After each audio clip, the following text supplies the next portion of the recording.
Hi, everyone. Welcome back to Anthropology 175. We are moving on to infrastructure. Still working through Wesch. That is um, the free ebook that you have there linked, where he was talking about Papua New Guinea, and he will continue to talk about it with the barrel model. Remember? So we did language last week, and this week it's infrastructure. And if you remember, infrastructure has to do with economy. We start out with subsistence and tools, however, because that's what we're supposed to be doing as anthropologists: is start where we start out and then end up where we end up. Lesson 5, infrastructure. We shape our tools, and then our tools shape us. So human beings have been making tools for millions of years, um, and every time we get a tool, that tool changes the way we view ourselves and our capacities, and increases our ability to move to new environments, and changes our diet and changes our relationships and everything else. So technology and subsistence contribute to an economy. Tools and their humans. He talks about photography, how people who first see themselves in a photograph can have physical illness, can have emotional terror. This first self-perception brush with modernity can really shake people up. In one brutal movement, they had been torn out of a tribal existence and transformed into detached individuals, lonely, frustrated, no longer at home anywhere. And in some sense, that's how we feel as well. I'm going to be getting to the end of this, at the end of next week, when we finish up globalization, why we feel so torn apart from one another. It's not only the corona, right? Even before the corona, actually, since all of this crazy stuff has been happening, we've been closer to our neighbors, not closer to them physically, but keeping in touch with them better, because it is a crisis. But prior to that, we didn't even know their names, sometimes, and still don't. Where did that come from? Where did the brutal separation from one another in modern society come about? And so it is connected to technology, and we're getting there. So the challenge to give up mirrors and Instagram for a week ain't happening this week. We are too dependent on our um, social media these days. But definitely, we shape our tools, and then our tools shape us. Human technologies have altered our bodies, both genetically and physically. Um, the the the fact that we are sick so much of the time, the fact that we're all getting coronavirus right now, is a result of technology. If we didn't live in towns and cities closely packed up against each other, most of the illnesses that afflict us wouldn't be around. They just, if you're living, 12 or 15 or maybe 30 people in a little band, separated by miles from everyone else, there's no illness that moves around. People are all healthy. If an illness comes, it may kill a dozen people, but it's not going to kill anyone else. Um, our lives are determined by this technology called urban life. Iterative recursive relationship between us and our tools. Remember, iterative means it goes back and forth. So we have the tool affecting the life, and then the life changing the tool, and then tool changing life, and life changing tool. This back and forth, round and round, iterative recursive relationship. Each element shapes and is shaped by another element. Culture is made of a complex web of relationships of mutual constitution. Um, Mutual constitution means I constitute it, and then it constitutes me.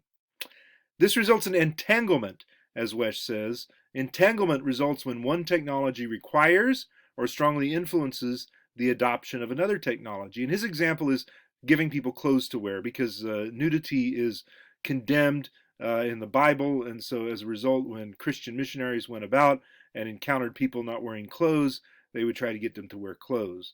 Now, this did clothe them, and I guess in the minds of missionaries made them more um, good. But it also brought about the need for detergent, because you can't wear dirty clothes or it smells bad. And so with detergent, then you need, with clothes, you also need tin roofs, because if you keep your clothes in a humid little hut with a grass roof, the clothes will rot. So you have to get a tin roof. If you get a tin roof, you have to buy nails. If you buy the nails to put the tin roof together, you got to get hammers. If you got to get hammers to pound the nails in the tin roofs, put the house together, you got to have geometry. In order to have geometry and how to measure and cut and make things square, you got to have school. In order to go to school, you need to get school supplies. All of this meaning you have to have money. So um, just the mere fact of wearing clothes forces people into wage labor. Wage labor is how you get money. You don't get money from growing food out of the ground, right? Did we talk about this?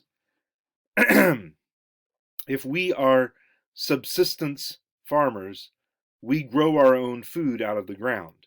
But if we're wage laborers, we can't get money out of the ground. We have to grow cash crops out of the ground, take the cash crops and sell them, take the money and then go buy stuff.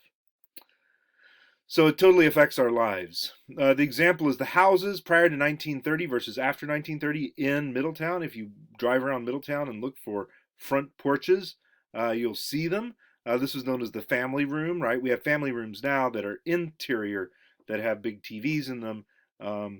Prior to the 1930s, prior to air conditioning, there was it would be crazy to put a big room in the middle of the house. You'd be hot in the summer. So or cold in the winter, small rooms for cooling, but definitely for heating, but definitely for cooling. The family room was the front porch. That's where everyone sits around and goofs off, and you see other people walking by, and so it's a more social environment. After we have air conditioning, then it's much cooler inside, no longer cooler outside. So you can see the way technology has influenced our lives. The world until yesterday, 12,000 years ago is yesterday, honestly. Modern humans have been around for 300 to 400,000 years. Something like a modern human, somebody walking upright with a pretty decent sized brain is a couple, 3 million years. Maybe a million and a half. Definitely people walking around have been around. Chimpanzees that walk upright is like 7, 8 million. So, 100 if 300,000 years ago is when humanity began, as modern humans are, 12,000 years ago is just yesterday. It's a blip, a tiny slice. So prior to that, prior to 12,000 years ago, there was only foraging. Around 12,000 years ago, we started doing gardening and herding, and about 10,000 years ago, intensive agriculture, and this brought about states around 5,000 years ago. So these four basic forms of political organization. We have foraging connected to bands, gardening and herding connected to tribes. All three of them basically foraging, gardening, and herding connected to chiefdoms. Chiefdoms are intermediate between tribes and states, and then states connected to intensive agriculture. These are the four basic categories in human organization according to we, the anthropologists, who know what life was like 300,000 years back. Most political scientists only go back 5,000 years. They only go back to the beginning of the state. Historians only go back 3,000 years to the beginning of writing. It's only anthropologists who go back the full 300. And biologists, of course, but they don't concern themselves with society as much. So state. No state is older. There's no state prior to 5,000 years ago, whereas all humans today live under a state of some sort.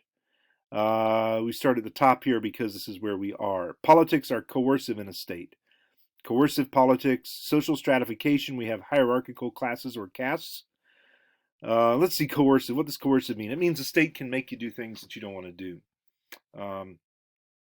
We'll get through the rest of these and we'll come back and take them apart.